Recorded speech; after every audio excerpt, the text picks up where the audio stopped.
చంద్రబాబు నాయుడు గారు అనే వ్యక్తి మా ప్రభుత్వానికి పేరు వస్తుందని, ఈ ప్రాజెక్ట్ ఎక్కడ పూర్తవుతే ఎక్కడ జగన్కు మంచి పేరు వస్తుందేమో అని చంద్రబాబు నాయుడు గారు తన టీడీపీ కార్యకర్తల చేత దీన్ని అడ్డుకునే కార్యక్రమంలో భాగంగా కేసులు కూడా వేయించిన వ్యక్తి చంద్రబాబు నాయుడు.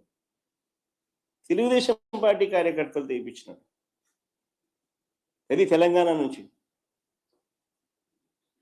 వాళ్ళు ఏపీలా చంద్రబాబు నాయుడు వేయించినాడు. ఆయన తెలుగుదేశం కార్యకర్తలు. ఎంత దుర్మార్గుడో ఈ మనిషి చూడండి. అయినా సరే రాయలసీమ, దిగువన నెల్లూరు ఈ రైతులకు మేలు చేయడం కోసం తాగునీటి అవసరాలను దృష్టిలో పెట్టుకొని ప్రాజెక్టును ముందుకు కదిలించాం, ముందుకు కొనసాగించాం. ప్రభుత్వం మారిన తర్వాత దురదృష్టవశాత్తు నిజంగా ఈ ప్రాంతపు రైతన్నల దురదృష్టం ఏమిటి అంటే మా ప్రభుత్వం రాకపోవడం. మళ్ళీ ప్రభుత్వం మారిన తర్వాత ఈ ప్రాజెక్టుకు మళ్ళీ చంద్రగ్రహణం పట్టింది. రహస్య ఒప్పందం చేసుకుని రాష్ట్రానికి, రాయలసీమకు తీరని అన్యాయం చేశాడు చంద్రబాబు నాయుడు. కేవలం జగన్కి ఎక్కడ క్రెడిట్ వస్తుందో అని చెప్పి.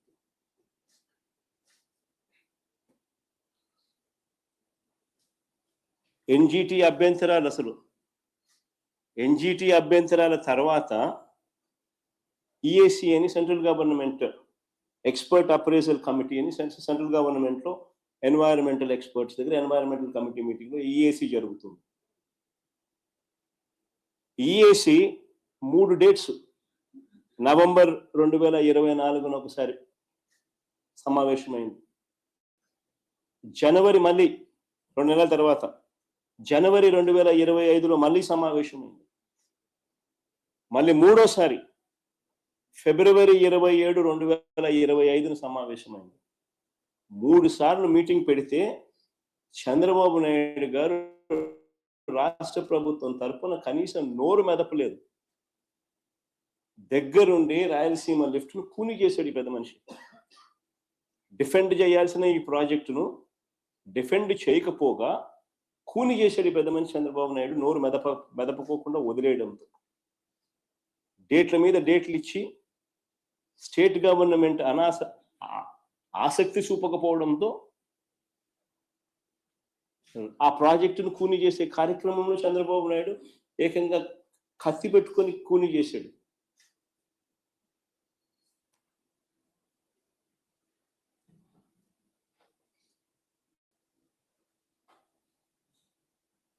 చంద్రబాబు నాయుడు గారు అసలు ఈ ప్రాజెక్టే వేస్ట్ అన్నట్టుగా తాను మాట్లాడతాడు, తన మనుషుల చేత మాట్లాడిస్తాడు. ఆశ్చర్యకరమైన మాటలు మాట్లాడతారు వీళ్ళు. అయ్యా చంద్రబాబు, నేను అడుగుతా ఉన్నా, ఆయన అంటాడు, ఆయన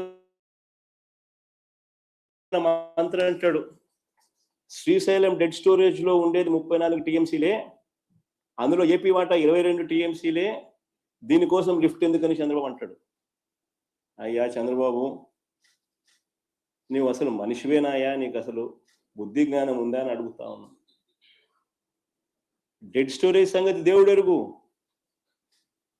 అటువైపున 777 అడుగుల నుంచి 825 అడుగులకే రోజుకి 8 టీఎంసీలు శ్రీశైలం నుంచి ఖాళీ అవుతా ఉన్నాయి.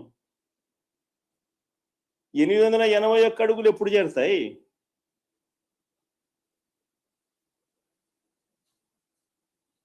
ఆ తర్వాత పోతిరెడ్డిపాడు నుంచి నీళ్ళు ఎప్పుడు కిందికి వస్తాయి? ఈ ప్రాజెక్టు ఉండడం వల్ల నీకు 800 అడుగుల్లోనే నువ్వు కూడా 3 టీఎంసీలు డ్రా చేసుకునే కెపాసిటీ, ఒక ఇన్సూరెన్స్ నీకు ఉంటుంది. ఈ మాత్రం కూడా జ్ఞానం లేదు పెద్ద మనిషికి.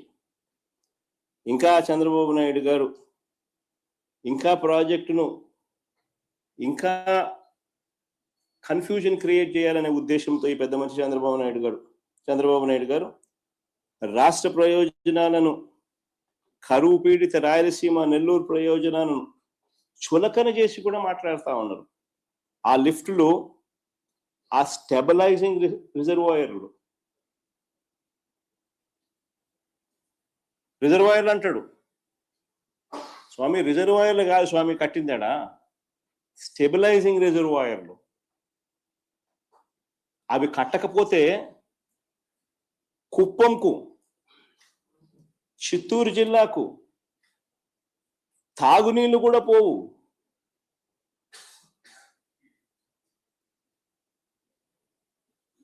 తాను పుట్టింది చిత్తూరు జిల్లా, ఆ జిల్లా మీద మమకారం లేదు.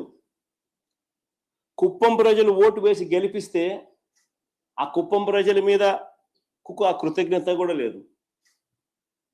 హంద్రీ నీవా ద్వారా ఉమ్మడి చిత్తూరు జిల్లా ఎంత దూరం ఉందో తెలుసా? దాదాపు 500 కిలోమీటర్లు, 500 పైబడి కిలోమీటర్లు నీళ్లు ప్రయాణం చేయాలి.